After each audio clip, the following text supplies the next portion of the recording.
اللہ کریم کا ارشاد گرامی ہے، ربنا آتنا فی الدنیا حسنۃ وفی الآخرۃ حسنۃ وقنا عذاب النار۔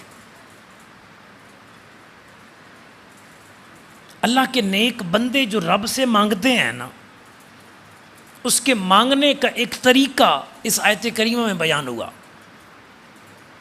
جو اتنا پسندیدہ ہے کہ آپ کے میرے آقا نے وصیت کی اپنے غلام کو، اپنے ایک صحابی کو۔ بعض روایتوں میں حضرت انس کا ذکر ہے، فرما کسی نماز کے بعد اس دعا کو کبھی نہ چھوڑنا، یعنی ہر نماز کے بعد یہ مانگنا،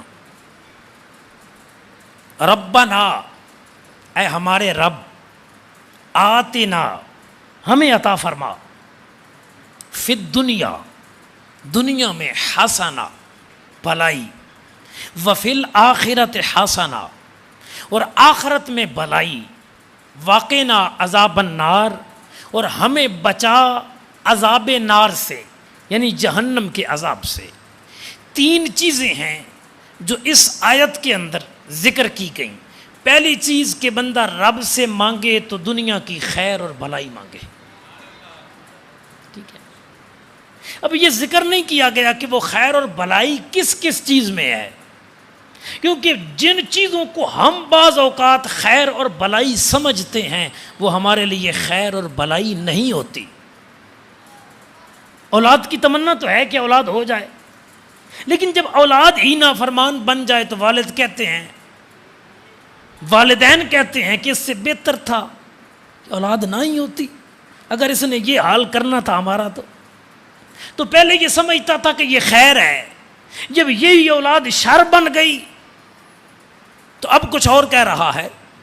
تو رب کریم نے اس آیت کریمہ کے اندر جو مومنین کو، مسلمین کو دعا کا انداز سکھایا، اور جو رب کے بندے دعا کرتے ہیں وہ انداز یہ ہے کہ تمہیں تو پتہ نہیں ہے کہ میرے لیے کیا خیر ہے اور کیا بھلائی ہے، تو تم دعائیں یوں مانگو، ربنا آتنا فی الدنیا حسنہ، اے ہمارے رب ہمیں دنیا کے اندر خیر یعنی بھلائی عطا فرما۔ مالک ہم تو نہیں جانتے کیا کیا چیز دنیا میں ہمارے لیے خیر اور بھلائی ہے، لیکن تو جانتا ہے نا کہ دنیا بنائی تو نے ہے۔ مولا ہم دعا مانگ دیتے ہیں، اور جو کچھ دنیا کی بھلائیاں ہیں یا اللہ تو ہمیں عطا فرما دے۔ دوسری چیز وفی الآخرۃ حسنہ، اور آخرت میں جو کوئی خیر ہے، بھلائی ہے، وہ بھی ہمیں عطا فرما دے۔ اور تیسری چیز وقنا عذاب النار، اے ہمارے رب ہمیں جہنم کے عذاب سے بچا، ہمیں آگ کے عذاب سے بچا۔ معجم کبیر میں حدیث پاک ہے، حدیث نمبر 11275، فرمایا جسے 4 چیزیں مل گئیں اسے دنیا اور آخرت کی ہر بھلائی مل گئی۔ بڑی توجہ، دنیا اور آخرت کی کل بھلائی۔ قرآن میں کیا کہا کہ رب سے مانگو تو یوں مانگو، اے ہمارے رب ہمیں دنیا کی اور آخرت کی بھلائی عطا فرما۔ اور حدیث میں کیا ارشاد فرمایا گیا کہ جسے 4 چیزیں مل گئی نا اسے دنیا اور آخرت کی ہر بھلائی مل گئی۔ انہی 4 چیزوں پہ آج ہم چند باتیں عرض کریں گے، اور پھر اپنی ذات میں وہ 4 چیزیں ڈھونڈیں گے۔ پہلی چیز فرما جسے اللہ نے زبان ذکر والی عطا کر دی، جسے اللہ پاک نے دل شکر والا عطا کر دیا، جسے اللہ نے جسم مصیبتوں پر صبر والا عطا کر دیا، اور جسے اللہ نے ایسی بیوی عطا کی جو اس کی موجودگی اور غیر موجودگی میں اس کی عزت کی حفاظت کرنے والی ہو اور اس کی اطاعت کرنے والی ہو، یعنی نیکوکارہ ہو، جسے زبان ذکر والی، دل شکر والا، جسم مصیبتوں پہ صبر والا اور نیکوکارہ بیوی مل گئی، اسے دنیا و آخرت کی ہر بھلائی مل گئی۔ کل کائنات کو اکٹھا کیا گیا ان 4 چیزوں میں، کل کائنات کو، ہر خیر ہر بلائی کو، صرف دنیا کی نہیں، آخرت کی بھی خیر اس میں شامل ہے۔ کیونکہ جس کو دنیا میں زبان ذکر والی ملی ہوگی، زبان کو ذکر میں استعمال کرے گا تو آخرت میں فائدہ تو ہوگا نا۔ جسے دنیا میں دل شکر والا ملا ہوگا، شکر دل سے کرے گا تو آخرت میں فائدہ تو ہوگا نا۔ جسے دنیا میں جسم مصیبتوں پہ صبر والا ملا ہوگا، مصیبتوں پہ صبر کرے گا تو آخرت میں فائدہ تو ملے گا نا۔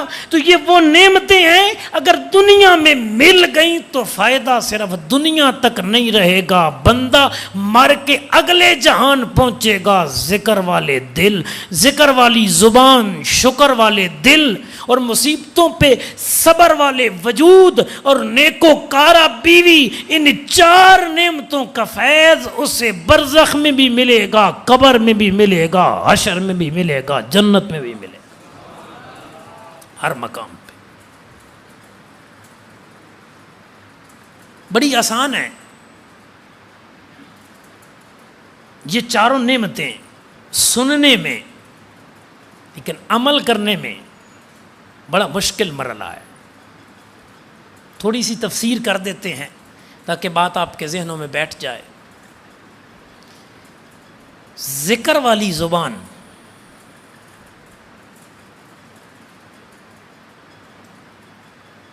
اس زبان کا درجہ کیا ہے شریعت میں؟ آپ کے میرے کریم آقا نے فرمایا، بخاری شریف میں حدیث صحیح ہے، فرمایا جو اللہ پر اور قیامت پر ایمان رکھتا ہے اسے چاہیے کہ وہ زبان سے بولے تو اچھی بات بولے، نہیں تو چپ رہے۔ یہ درجہ ہے زبان کا شریعت میں کہ اس سے لفظ نکالنا ہے تو اچھا نکالو، نہیں تو چپ رہو۔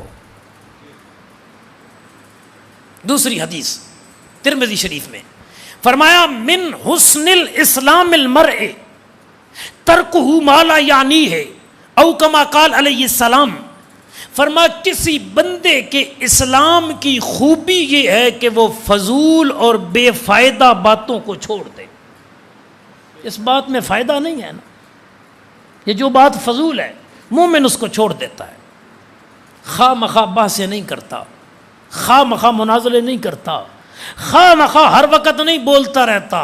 مومن جب بولتا ہے بھلائی کی بات بولتا ہے، نہیں تو چپ رہتا ہے۔ اور فضول باتوں کو چھوڑنا، بے فائدہ باتوں کو چھوڑنا، یہ کامل مومن ہونے کی علامت ہے، چھوٹا سا درجہ نہیں ہے، کامل مومن ہونے کی علامت ہے کہ یہ اسلام کا حسن ہے۔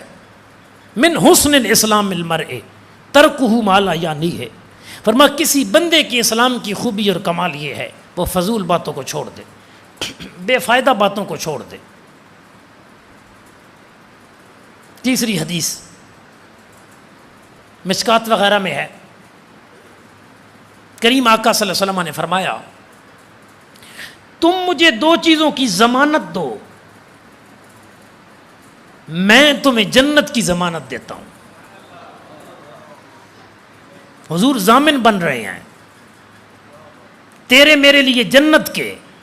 اگر ہم ضامن بن جائیں 2 چیزوں کے، فرما ایک وہ چیز جو دونوں رانوں کے درمیان ہے یعنی شرمگاہ، اور دوسری وہ چیز جو دونوں جبڑوں کے درمیان ہے یعنی زبان۔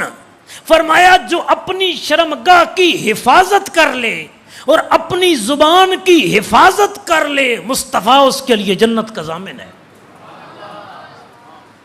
اس کا مطلب ہے کہ جنت کے ساتھ زبان کا بڑا تعلق ہے۔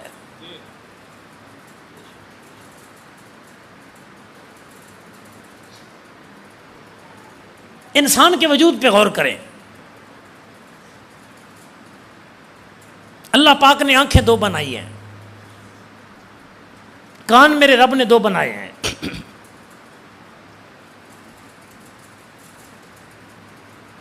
چہرہ ایک ہے ہر انسان کا، ہاتھ 2 ہیں، پاؤں 2 ہیں۔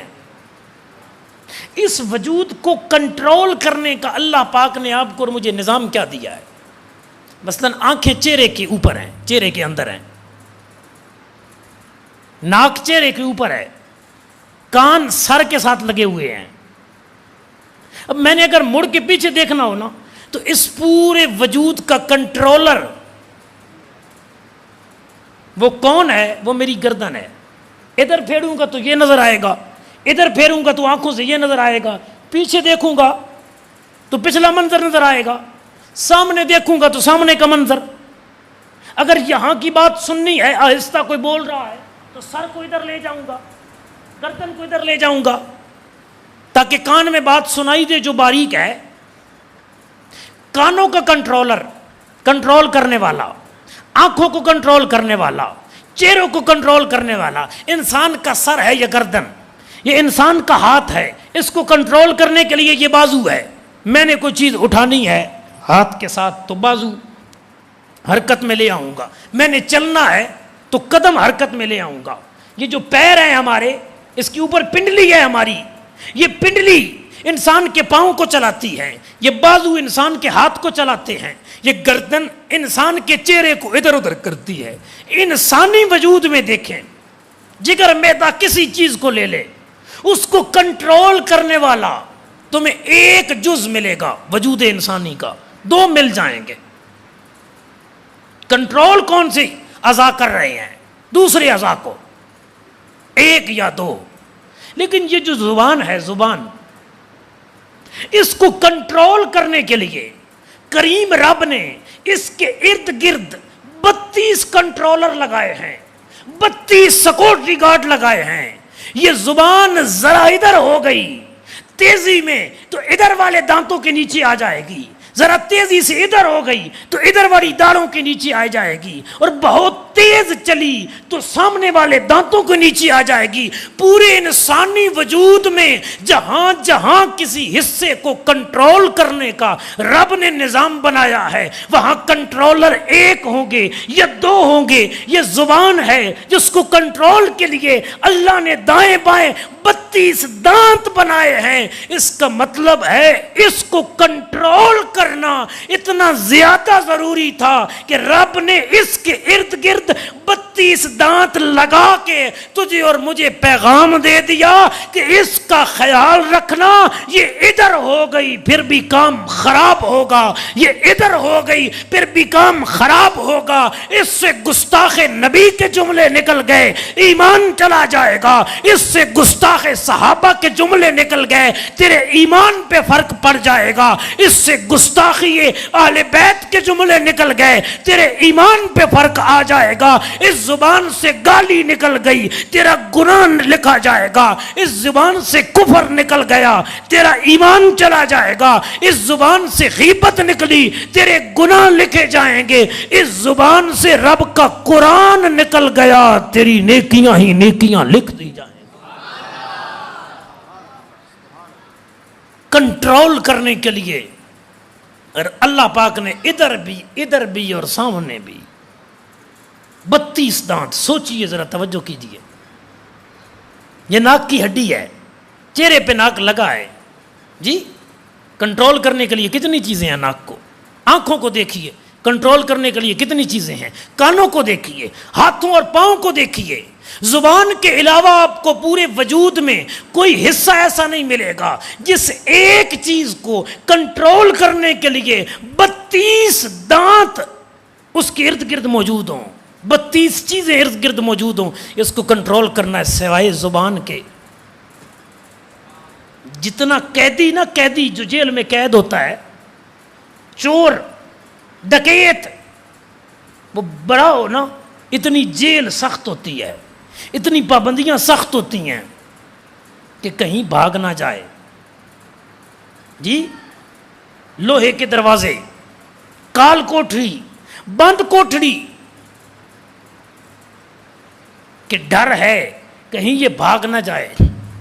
جس کے گھر میں سونا ہی نہیں ہے، چاندی ہی نہیں ہے، پیسے ہی نہیں پڑے، سامان ہی کوئی نہیں پڑا، بس 2-4 پھٹے پرانے کپڑے پڑے ہیں، ایک ٹوٹی ہوئی چارپائی پڑی ہے. آپ کا کیا خیال ہے وہ 20,000 پہ سیکورٹی گارڈ باہر بٹھائے گا کہ میرے گھر کے باہر بیٹھ کے رکھوالی کر؟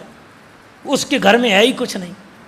جس کے گھر میں کچھ سونا چاندی قیمتی چیز ہوگی وہ رکھوالی کے لیے باہر سیکورٹی گارڈ بٹھائے گا، وہ کیمرے لگوائے گا، وہ تالے اچھے بنوائے گا، وہ دروازے مضبوط کہ اندر سامان ایسا ہے جس کی حفاظت ضروری ہے بلا مثال و تمثیل۔ رب کریم نے جو تیری میری زبان کے ارد گرد 32 سیکورٹی گارڈ دانتوں کی صورت میں بنائے ہیں، وہ اس لیے بنائے ہیں کہ اس کی حفاظت بہت ضروری ہے۔ یہ پھسل گئی، یہ پھسل گئی، اس سے غلط جملہ نکل گیا، زندگی میں ناکام ہو جاؤ گے، آخرت میں ناکام ہو جاؤ گے۔ اور یہی زبان تم نے سنبھال لی، یہاں بھی کامیاب ہو گئے، وہاں بھی کامیاب ہو گئے۔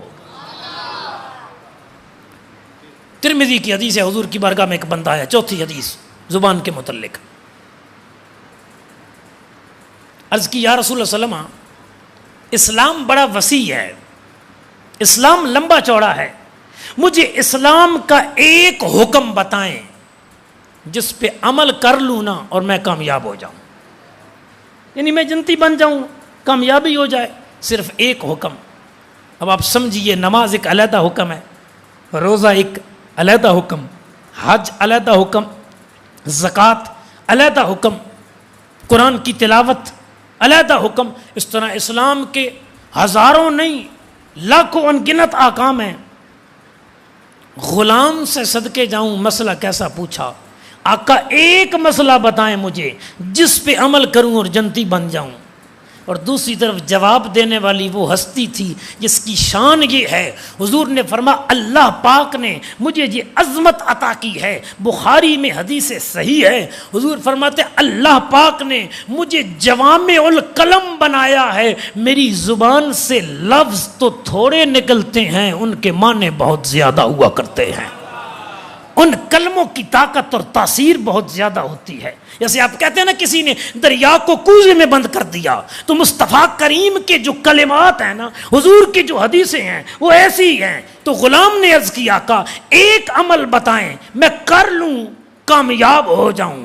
اب نبیوں کے تاجدار نے کل دین کو ایک عمل میں بیان کرنا تھا، کل اسلام کو ایک عمل میں۔ کریم آقا نے فرمایا تیری زبان ہر وقت اللہ کے ذکر سے تر رہے، تو کامیاب ہو جائے گا۔ اس کا مطلب ہے بڑا گہرا تعلق ہے زبان کا انسان کی کامیابی کے ساتھ، انسان کی جنت کے ساتھ۔ اب ظاہر ہے ہر وقت زبان ذکر سے تر رہے گی تو پھر جھوٹ کب بولے گا؟ کیونکہ جھوٹ تو ذکر نہیں ہو سکتا نا۔ پھر غیبت کب کرے گا؟ کیونکہ غیبت تو ذکر نہیں ہو سکتی نا۔ پھر بہتان کب لگائے گا لوگوں پہ؟ کیونکہ بہتان تراشی تو ذکر نہیں ہو سکتی۔ تو گناہوں سے ویسے بچ جائے گا، اور ہر وقت جو رب کا ذکر کرے گا، ہر وقت اللہ پاک کا ذکر کرے گا۔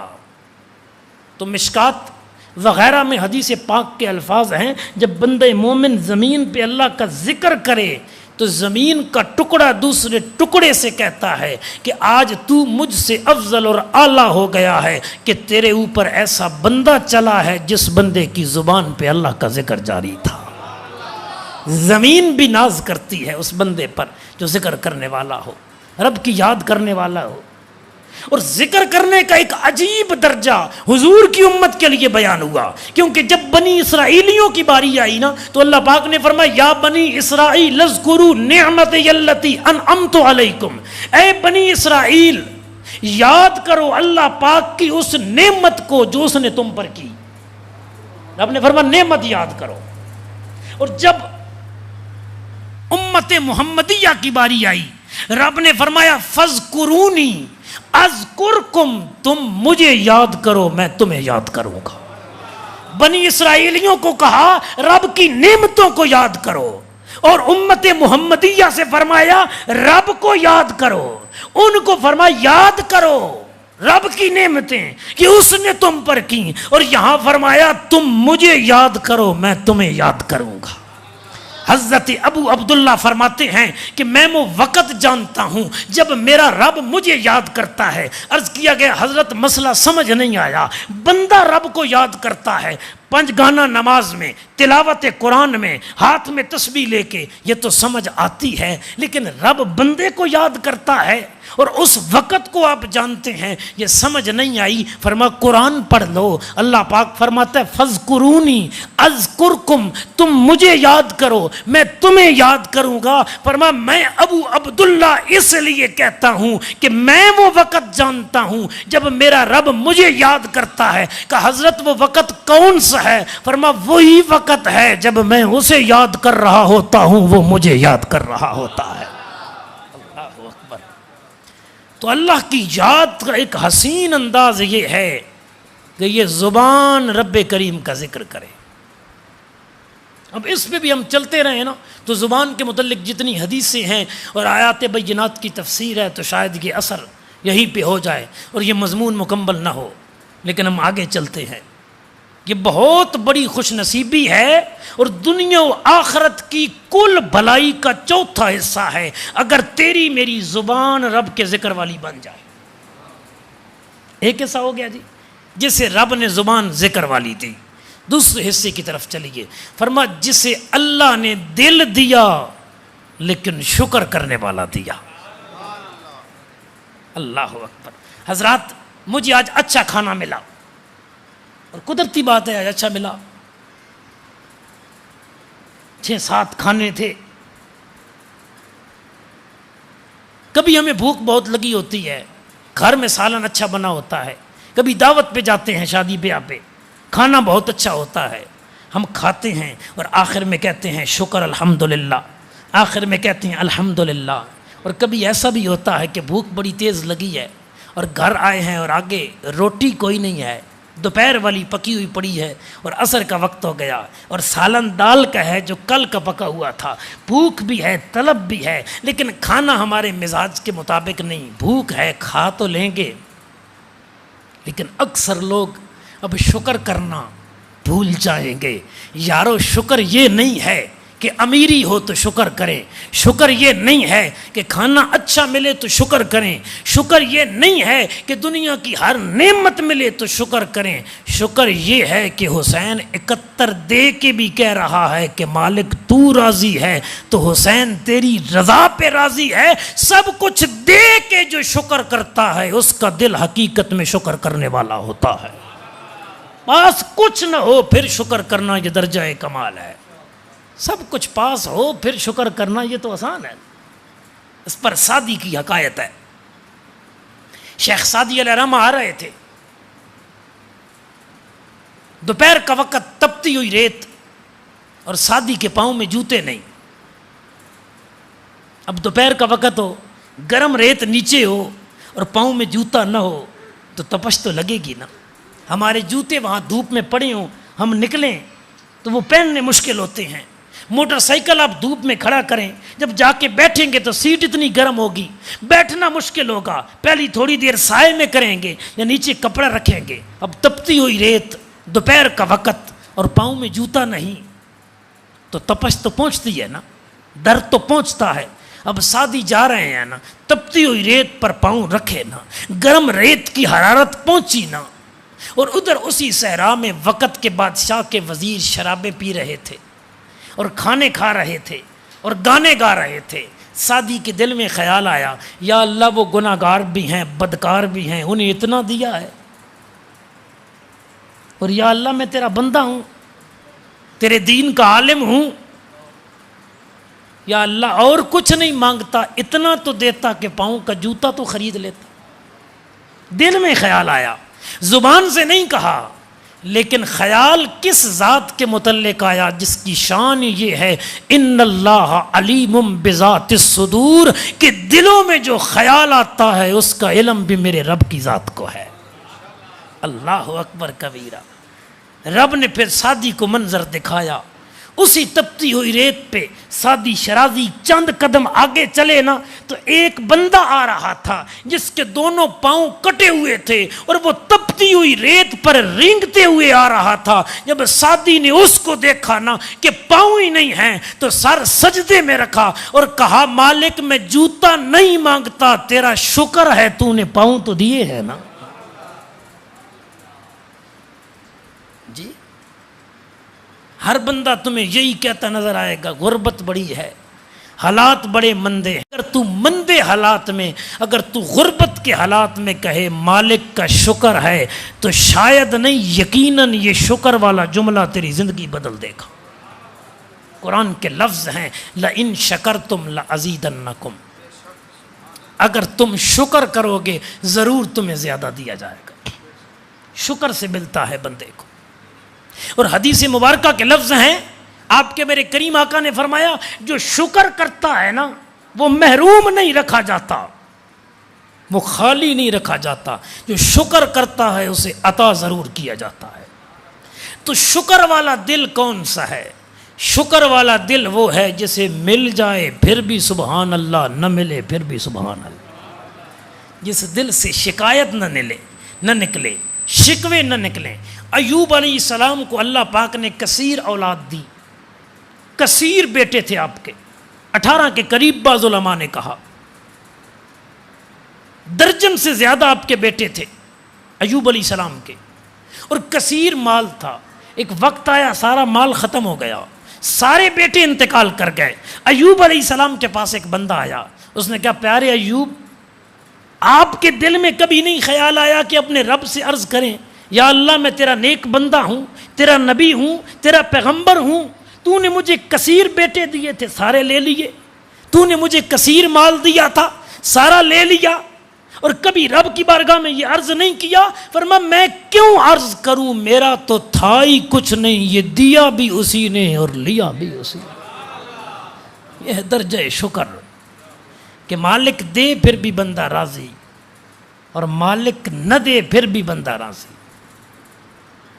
کھا کے شکر کرنا تو ہر ایک کے لیے آسان ہے، بھوکا رہ کے شکر کرنا کسی کسی کا کام ہے۔ اور دل جس کا شکر والا ہوگا نا وہ ہر حال میں ہی شاکر رہے گا، ہر حال میں ہی وہ اپنے رب کا شکر ادا کرے گا۔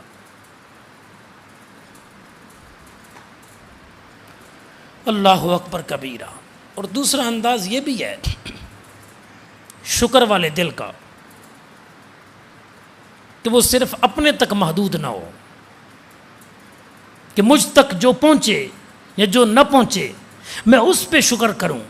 ایک درجہ یہ ہے، اور ایک درجہ یہ ہے کہ انعام آپ کو ملے، بیٹا آپ کا حافظ بنے، بیٹا آپ کا قاری بنے، بیٹا آپ کا نمازی بنے، عمرے پہ آپ جائیں اور دل میرا خوش ہو، چہرہ آپ کا ہو، اس پہ داڑھی نہ ہو 10 سال سے، اور آج کی اس بابرکت محفل میں آپ نیت کر کے جائیں کہ زندگی کا پتہ کوئی نہیں ہے، آج کسی کے ایصال ثواب کے لیے آئے ہیں، کل کوئی ہمارے لیے بھی یوں بیٹھا ہوگا، چلو اپنے چہرے پہ ایسے بال لے کے جائیں جو بال خدا کو پسند تھے اس نے اپنے محبوب کے چہرے پہ لگا دیے۔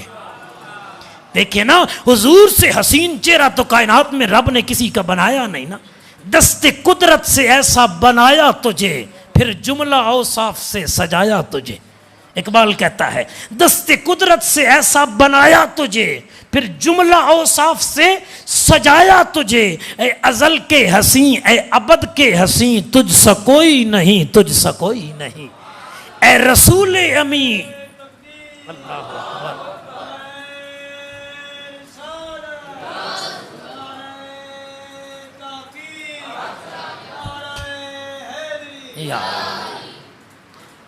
اے رسول امی خاتم المرسلین، تجھ سا کوئی نہیں، تجھ سا کوئی نہیں، ہے عقیدہ یہ اپنا بصدق و یقین، تجھ سا کوئی نہیں، تجھ سا کوئی نہیں۔ حضور سے بڑھ کے تو اللہ نے حسین بنایا ہے کسی کو نہیں نا۔ اب اگر یہ داڑھی کے بال حسن میں شامل نہ ہوتے، ان میں حسن نہ ہوتا، تو اللہ کریم اپنے محبوب کریم کے چہرہ کریم پر یہ کریمانہ بال پیدا نہ فرماتا۔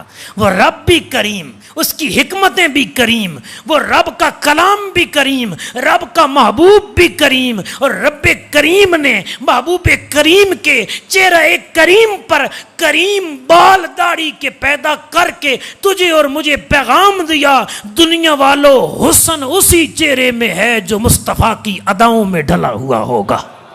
اللہ اکبر۔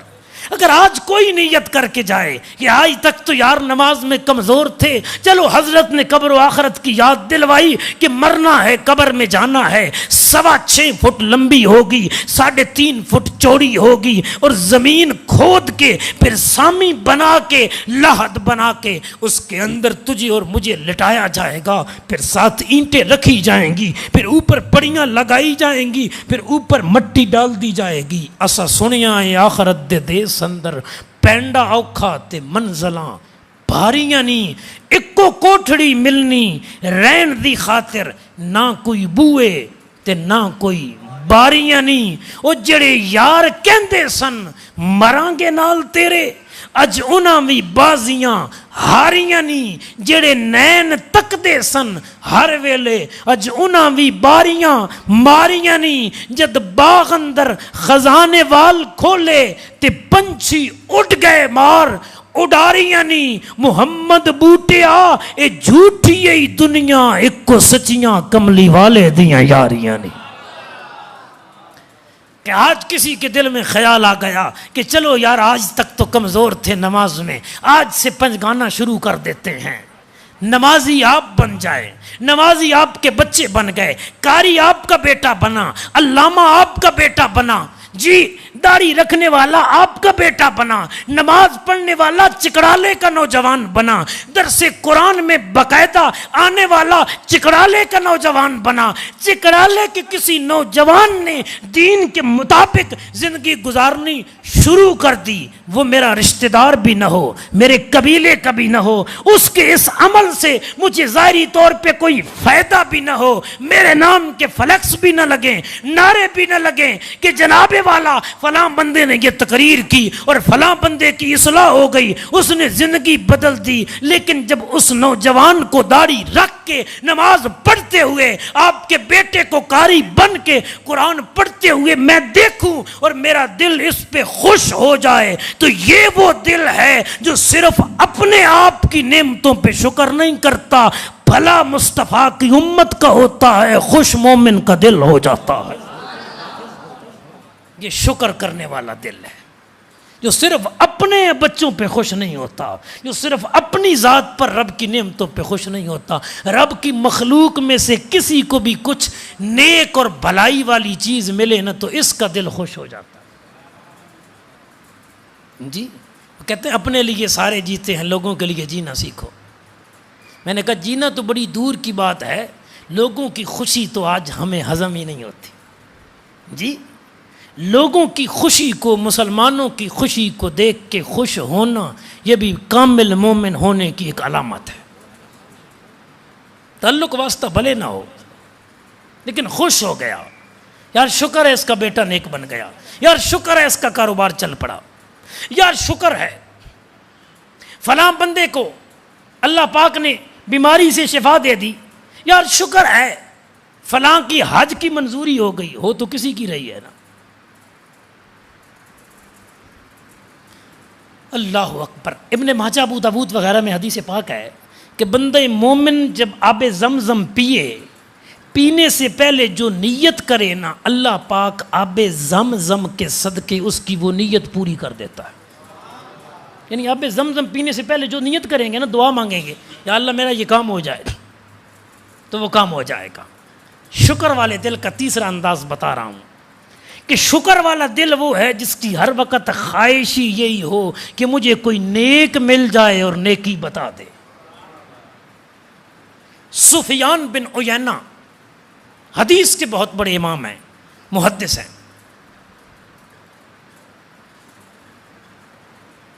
ان کے دور کی بات ہے، تبع تابعین کے دور کے ہیں یا اس کے لگ بھگ۔ ایک بندہ عمرہ کے لیے، حج کے لیے گیا، اس نے طواف کعبہ کیا، اور طواف کعبہ کرنے کے بعد نا مقام ابراہیم کے پاس کھڑے ہو کے نا اس نے آب زمزم کو لیا پیالے میں اور اپنے منہ کے قریب کر کے کہتا، یا اللہ مجھ تک تیرے نبی کا یہ فرمان پہنچا ہے کہ آب زمزم سے پہلے جو دعا کرو، جو نیت دل میں لے آؤ، آب زمزم کے صدقے اللہ پوری کر دے گا۔ آج میرے دل میں یہ دعا اور تمنا ہے کہ وقت کا حدیث کا امام سفیان بن عیینہ مجھے مل جائے اور مجھے اکیلے بٹھا کے مصطفیٰ کریم کی 40 حدیثیں سنائے۔ شکر والے دل کا یہ بھی ایک انداز ہے۔ اور بابا جی نے یہ دعا کی اور پانی پی لیا، آب زمزم۔ پیچھے ایک بندہ کھڑا تھا، اس نے کاندھے پہ ہاتھ رکھا، اس نے کہا بزرگوں ذرا ادھر آؤ گے؟ جی آتا ہوں۔ ذرا سائڈ پہ لے گئے، رش سے باہر نکلے، کیا کہہ رہے تھے؟ کہا دعا مانگ رہا تھا۔ کہا کیا دعا؟ کہا مجھ تک حضور کی یہ حدیث پہنچی ہے کہ آب زمزم پینے سے پہلے مومن جو نیت کرے، جو دل میں ارادہ کرے، جو دعا مانگے، آب زمزم کے صدقے اللہ پوری کرتا ہے۔ اور آج میں پینے سے پہلے یہ دعا مانگ رہا تھا، آب زمزم کو پینے سے پہلے، کہ وقت کا حدیث کا امام سفیان بن عیینہ مجھے ملے اور مجھے بٹھا کے مصطفیٰ کی 40 حدیثیں سنائے۔ بندہ وہ کام تو نہیں کرتا نا جس سے دل کو تکلیف پہنچے، کوشش تو یہی ہوتی ہے کہ ہم وہ کام کریں جس سے دل خوش ہو، دل کے سکون کے لیے ہم اکثر کام کیا کرتے ہیں۔ تو وہ پوچھنے والے بزرگ اس بابا جی سے کہنے لگے جس نے دعا مانگی تھی کہ تیرا پھر کیا خیال ہے کہ تو نے یہ جو دعا مانگی ہے وہ قبول ہوگی؟ اس نے کہا میرا خیال نہیں ہے، میرا یقین ہے، مصطفیٰ کا فرمان بھی حق ہے اور قبولیت بھی اس کی حق ہے، میرا تو یقین ہے۔ میں نے کہا اچھا پھر بیٹھ جائیے ادھر۔ دیکھا اس سفیان بن عیینہ کو، کہ میں نے تو نہیں دیکھا، کہ میں نے تو نہیں دیکھا۔ وہ اب زمزم پینے والے بزرگ کہنے لگے میں نے تو نہیں دیکھا، بس سنا ہے کہ حدیث کا امام ہے اور حضور کی حدیثیں سناتا ہے اور مومن کا دل خوش ہو جاتا ہے۔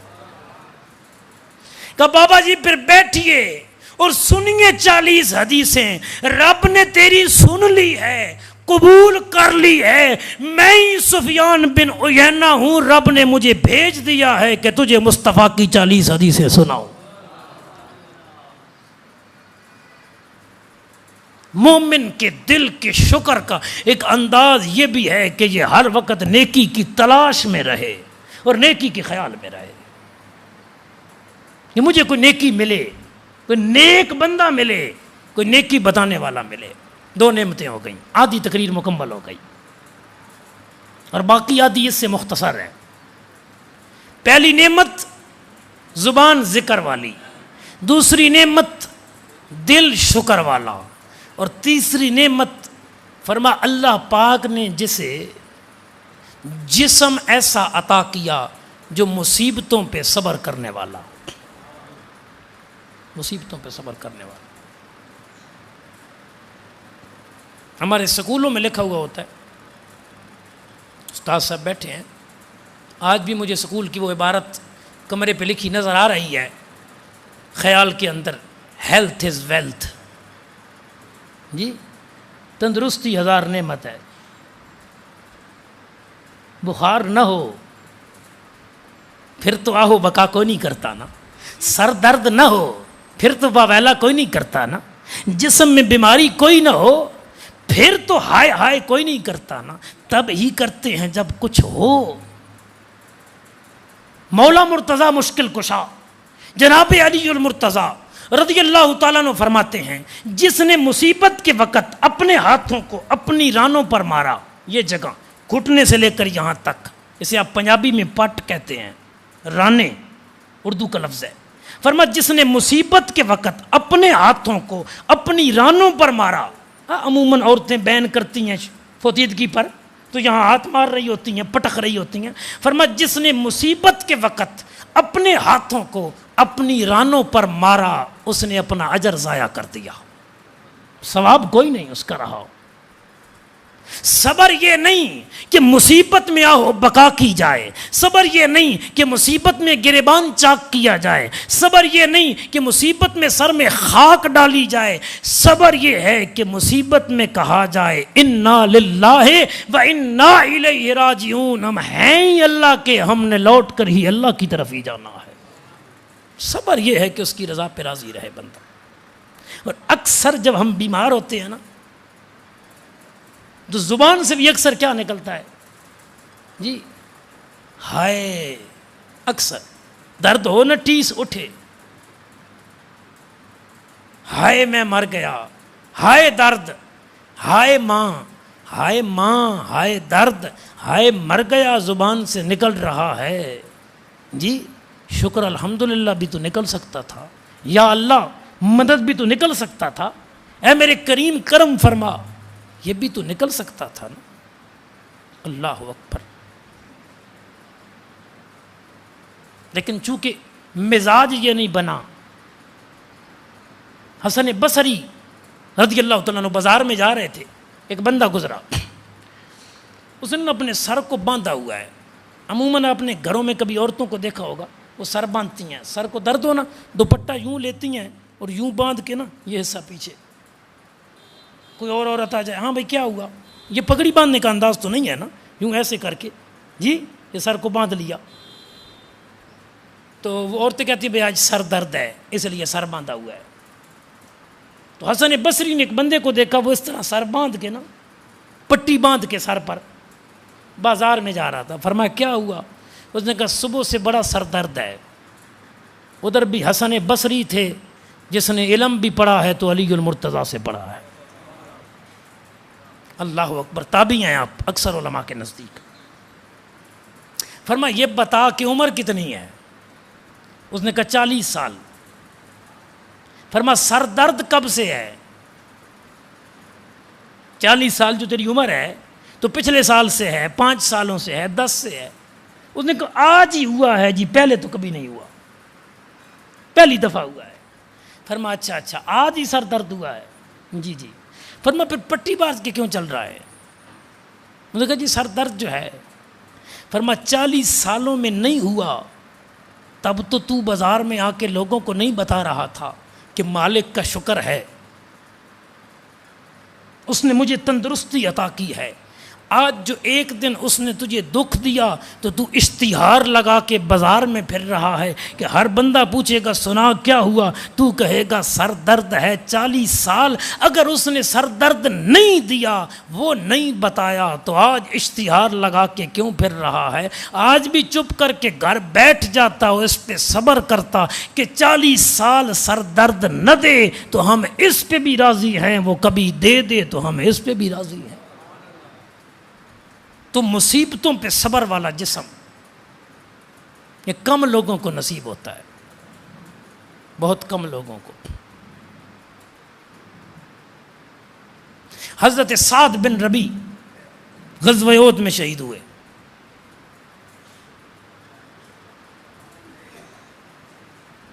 حضرت سعد بن ربی کا وجود زخموں سے چور تھا,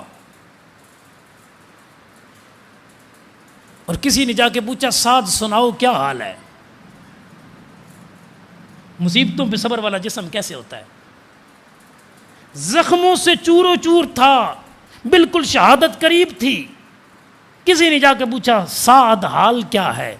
فرمایا لیٹا ہوا تو احد کے میدان میں ہوں, خوشبو رب کی جنت کی پا رہا ہوں.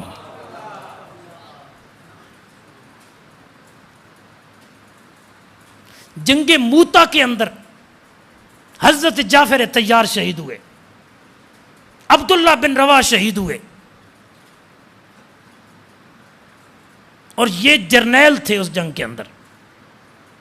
جھنڈا ان کے ہاتھ میں تھا, کمان ان کے, اور حضرت جعفر طیار کو دیکھا نا تو وجود پر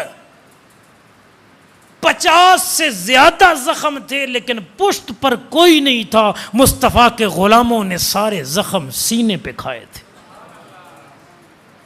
اللہ اکبر. حضرت جعفر کے دونوں بازو کٹ گئے تھے. دائیں ہاتھ میں جھنڈا پکڑا نا, بازو کاٹ دیا کافروں نے, بائیں میں پکڑا, بازو کاٹ دیا. اب کٹے ہوئے بازوؤں سے جھنڈے کو تھامے ہوئے ہیں. اللہ اکبر کبیرہ. اب منظر اپنے ذہنوں میں لائیے کہ کیسی شہادت ہے. اور جب حضرت جعفر کے بیٹے جناب عبداللہ صحابہ کبار کو ملتے تو وہ کہتے آ جا اس کے بیٹے جس نے حضور کے دین پہ 2 بازو کٹائے ہیں، اللہ پاک نے اسے جنت میں اس کے بدلے میں 2 پر عطا کیے ہیں کہ جنت میں جہاں چاہے ان پروں سے اڑ کے سیر کر لے۔ یہ حضور نے لقب دیا حضرت جعفر طیار کو، اور پھر ان کی اولاد کو صحابہ اسی لقب کے ساتھ یاد کرتے تھے۔ آہو بقا نہیں، شکوہ و شکایت نہیں۔ غزوہ احد کا منظر ہے، عبداللہ بن جہش اور حضرت سعد رضی اللہ تعالیٰ عنہما دونوں کھڑے ہیں۔ حضرت عبداللہ کہتے سعد دعا نہ مانگیں، کل کافروں سے جنگ ہے، دعا نہ کریں۔ یہ کر لیتے ہیں، پر میں ایسے کرو پہلے تم دعا کرو، میں آمین کہتا ہوں، پھر میں دعا کروں گا تم آمین کہنا۔ سعد کہتے میں نے دعا کی یا اللہ کل کافروں سے مقابلہ ہو، میں ان کو ماروں، وہ مجھے زخمی کریں، میں بہت سارے کافروں کو قتل کروں حتیٰ کہ اسلام کو فتح ہو جائے۔ حضرت عبداللہ بن جہش نے کہا آمین۔ اب کہا میری باری ہے، حضرت عبداللہ نے کہا، حضرت سعد نے کہا مانگے، تو عبداللہ نے کہا یا اللہ کل کافروں سے مقابلہ ہو، میں انہیں قتل کروں، وہ مجھے زخمی کریں، یہاں تک کہ تیرے راستے میں میں قتل ہو جاؤں، شہید ہو جاؤں، جب میری روح نکل جائے کافر میرے کان بھی کاٹ لیں، کافر میرا ناک بھی کاٹ لیں، اور اس حال میں مالک میں محشر کے دن تیری بارگاہ میں آؤں کہ عبداللہ بن جہش کے کان بھی نہ ہوں اور ناک بھی نہ ہو، اور تو مجھ سے پوچھے کہ عبداللہ تیری ناک کدھر گئی، عبداللہ تیرے کان کدھر گئے، اور میں کہوں یا اللہ وہ تو دنیا میں تیرے اور تیرے محبوب کے نام پر کٹا کے آ گیا ہوں، اور میرے مالک تو کہے کہ عبداللہ تو نے سچ کہا ہے، یا اللہ میری یہ دعا قبول کر لے۔ حضرت سعد کہتے ہیں میں نے آمین تو کہی، لیکن میں حیران ہو گیا کہ عبداللہ نے دعا کیسی مانگی۔ کہتے دوسرے دن احد کا میدان سجا، میں نے منظر آنکھوں سے دیکھا، عبداللہ بن جہش گئے، کافروں کو قتل کیا، یہاں تک کہ زخمی ہو گئے، یہاں تک کہ شہید ہو گئے، پھر کافروں نے ان کے کان کو کاٹ لیا، ان کی ناک کو کاٹ لیا، اور رسی میں پرو کے وہ لے جا رہے تھے۔ میں نے کہا واہ عبداللہ تیری دل سے دعا نکلی، رب نے ویسے ہی قبول کر لی۔ اللہ اکبر کبیرہ۔ یہ ہیں وہ جسم جو مصیبتوں پہ صبر کرنے والے ہیں۔ اور اسی جنگ کے اندر غزوہ احد شریف کے اندر حضور کی امت کا وہ بندہ جس کے متعلق مصطفیٰ کریم نے فرمایا ہے، جامع ترمذی کی صحیح روایت ہے، نبیوں کے تاجدار نے فرمایا میری امت میں سید الشہداء میرا چچا امیر حمزہ ہے رضی اللہ تعالیٰ۔ میری امت میں شہیدوں کے سردار حضرت امیر حمزہ رضی اللہ تعالیٰ۔ ایک روایت میں ہے کہ آسمانوں میں لکھا گیا ہے حضرت امیر حمزہ رضی اللہ تعالیٰ سید الشہداء ہیں،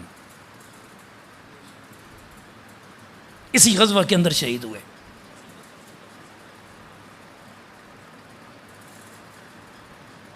چونکہ جرنیل تھے اسلام کے، فرنٹ لائن پہ لڑنے والے تھے، آگے رہ کے لڑنے والے تھے، اور اب بات آ گئی ہے شاہ جی نے کہا کہ یہ واقعہ اگر پورا کر دیں تو بڑا فائدہ ہوگا۔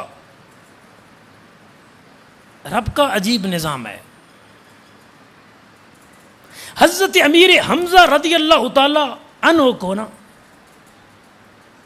سید الشہداء ہستی کو، جس بندے نے غزوہ احد میں شہید کیا نا، اس کا نام وحشی ہے۔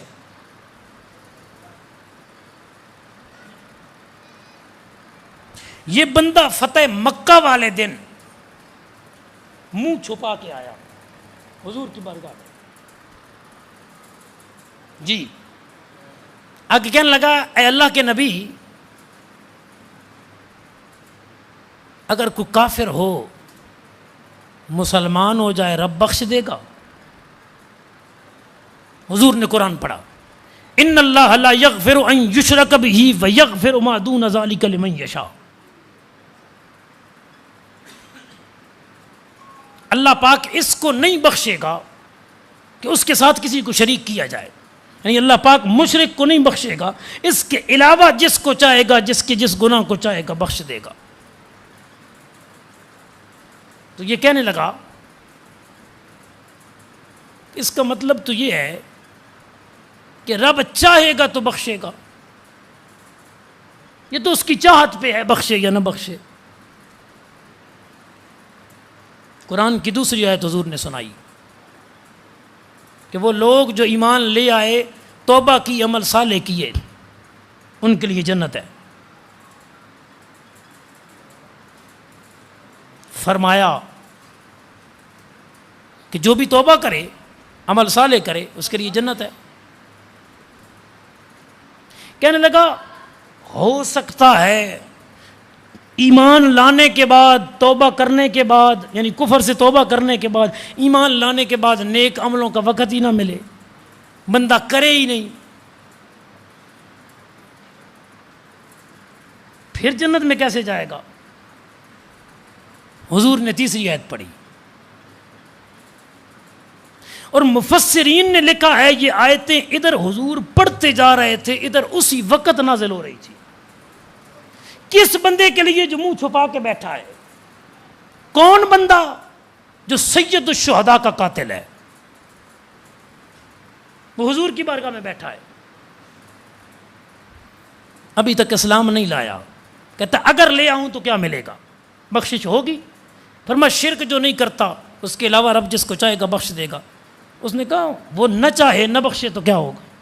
فرمایا جو توبہ کرے، ایمان لائے، اچھے عمل کرے، وہ بخشا جائے گا۔ اللہ اکبر۔ کہنے لگا یہ تو مشکل بات ہے۔ تیسری آیت رب نے نازل کی، حضور نے پڑھی، قل یا عبادی الذین اسرفوا علی انفسہم لا تقنطوا من رحمت اللہ ان اللہ یغفر الذنوب جمیعا۔ کہہ دیجئے محبوب، اے بندو، یا عبادی الذین اسرفوا علی انفسہم، جنہوں نے اپنی جانوں پر زیادتی کی، لا تقنطوا من رحمت اللہ، رب کی رحمت سے نا امید نہ ہو، ان اللہ یغفر الذنوب جمیعا، بے شک اللہ تمہارے سارے گناہ بخش دے گا۔ کہنے لگا اب بات کی سمجھ آئی ہے، یہاں شرط نہیں لگائی رب نے، عمل نیک کرو گے تو بخشوں گا، یا اس نے کہا جس نے جان پہ زیادتی کی وہ نا امید نہ ہو رب کی رحمت سے، وہ بخش دے گا۔ اب چہرہ ہٹایا، اب چہرے سے کپڑا ہٹایا، کہنے لگا آقا مجھے کلمہ پڑھائیے، میں آپ کے چچا امیر حمزہ کا قاتل واشی ہوں۔ نبیوں کے تاجدار نے کلمہ پڑھایا، حضور نے کلمہ پڑھایا، اور یہ وہ بندہ ہے جو ڈیمانڈیں کرتا رہا، اور حضور اس کے لیے رحمت کے در کھولتے رہے۔ اللہ پاک قرآن کی آیتیں نازل فرماتا رہا۔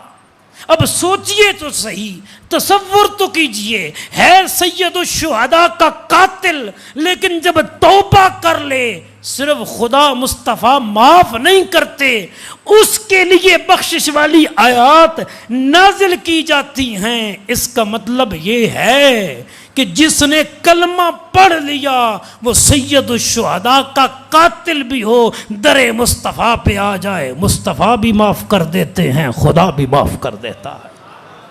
اللہ اکبر۔ پھر رب نے اس سے کام لیا۔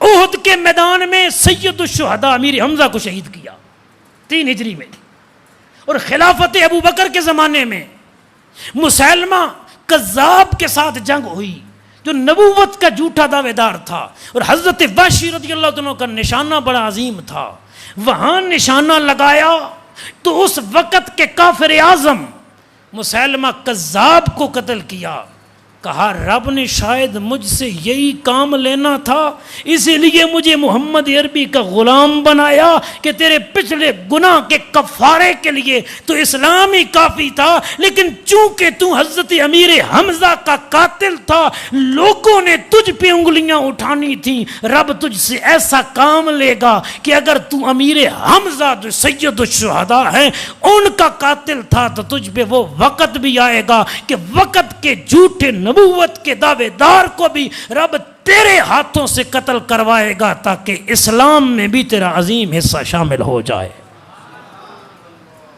اللہ اکبر۔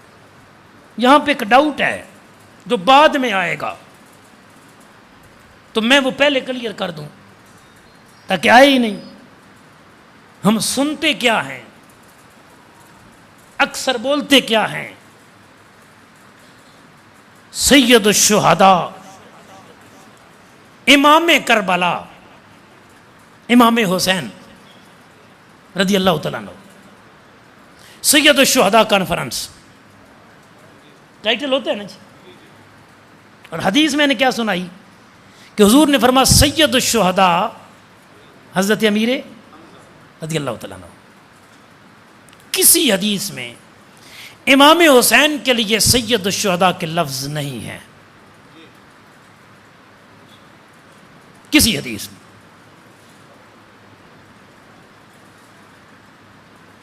تو پھر یہ کہنا کیا جائز ہوگا بس سید الشہداء امام حسین؟ یہ ڈاؤٹ ذہن میں آئے گا کہ آج تک تو سید الشہداء امام حسین کو کہتے رہے، لکھتے رہے، پڑھتے رہے، اور آج حضرت نے کہہ دیا کہ حدیث ہی کوئی نہیں ہے اس پر۔ تو حدیث تو حضرت امیر حمزہ پہ ہے جو بہت کم لوگ جانتے ہیں کہ سید الشہداء وہ ہیں۔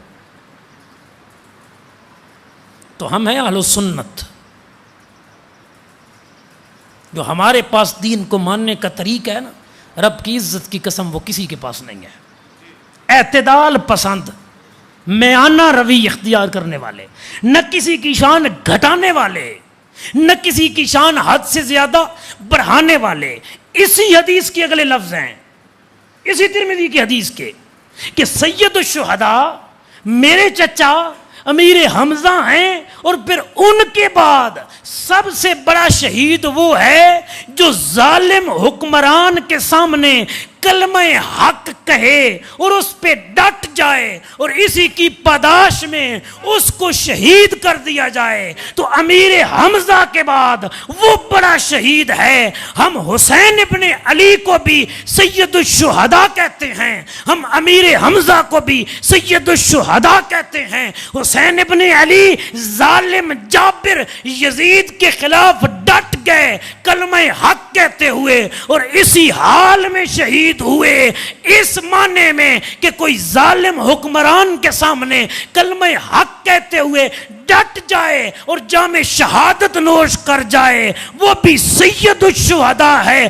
عام شہیدوں میں وہ سید الشہداء ہے، اس لیے حسین کو ہم سید الشہداء کہتے ہیں، اور امیر حمزہ کو مصطفیٰ نے سید الشہداء کہا ہے، ہم اس لیے ان کو بھی سید الشہداء کہتے ہیں۔ حسین کلمہ حق پہ ڈٹ کے شہید ہوا، اس لیے شہیدوں کا سردار امیر حمزہ کے لیے مصطفیٰ کی زبان سے نکلا، اس لیے شہیدوں کا سردار۔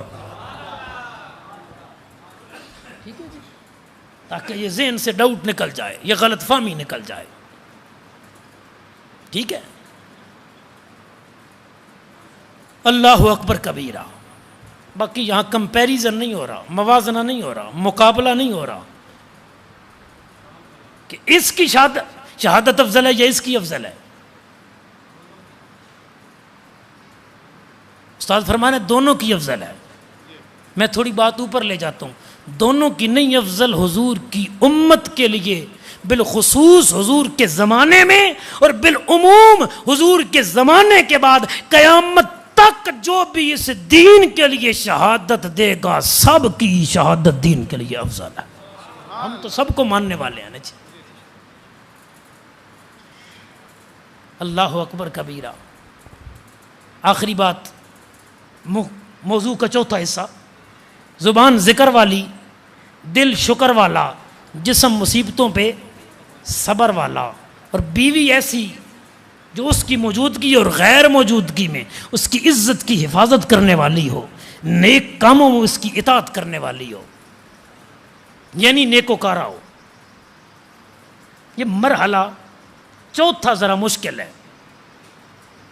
زبان ذکر والی خود بنانی ہے نا، کہ درخان کے پاس جانا پڑے گا بھئی یہ زبان پہلے نا غیبت والی ہے جی، پہلے یہ گالیوں والی ہے، گانوں والی ہے، اسے ذکر والا بنانا ہے، ذرا ادھر سے تراش دے، ذرا ادھر سے تراش دے تاکہ ذکر والی بن جائے۔ نہیں، کیا گلے کے اسپیشلسٹ کے پاس جانا پڑے گا جی، کہ آپ گلے کے اسپیشلسٹ ہیں اور یہ جبڑوں کے اندر زبان ہے، اس کو کوئی ایسی دوائیاں دیں کہ یہ ذکر والی بن جائے؟ کیا کوئی منت ماننی پڑے گی کہ میں فرید الدین گنج شکر کے دربار پہ چلہ کاٹتا ہوں جا کے، میری زبان ذکر والی بن جائے گی؟ اس کے لیے نہ کہیں جانے کی ضرورت ہے، نہ کہیں سے آنے کی ضرورت ہے۔ تم دکان پہ بیٹھے ہو، گھر میں ہو، گاڑی میں ہو، جہاں بھی بیٹھے ہو، خیال یہ کرنا ہے جملہ بولنے سے پہلے کہ جو میں بولنے لگا ہوں یہ خدا اور مصطفیٰ کے حکم کے مطابق ہے، تو تیرا ہر جملہ ذکر خدا اور ذکر مصطفیٰ ہوگا۔ اگر اس کے مخالف ہے تو پھر وہ ذکر خدا اور ذکر مصطفیٰ نہیں ہوگا۔ اس لیے صرف بولنے سے پہلے آپ اپنے لفظ کو تول لیں، پہلے تولو پھر بولو، صرف جملے کو تول لینا اور اس کے بعد بولیں تو زبان ذکر والی بن جائے گی۔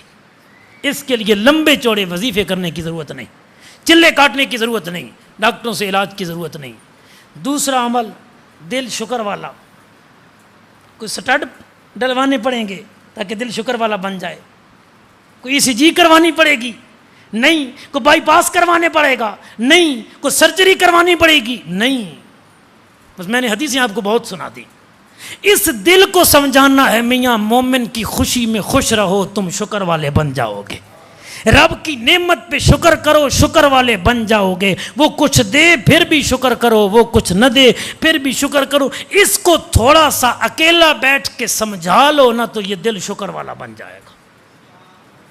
جسم مصیبتوں پہ صبر والا، اس پر بھی خرچہ کوئی نہیں، محنت کوئی نہیں، سال 6 مہینے کا کورس کوئی نہیں، آپ نے خود بنانا ہے۔ چوتھا معاملہ ذرا مشکل ہے، لیکن نبیوں کے تاجدار نے کیا فرمایا؟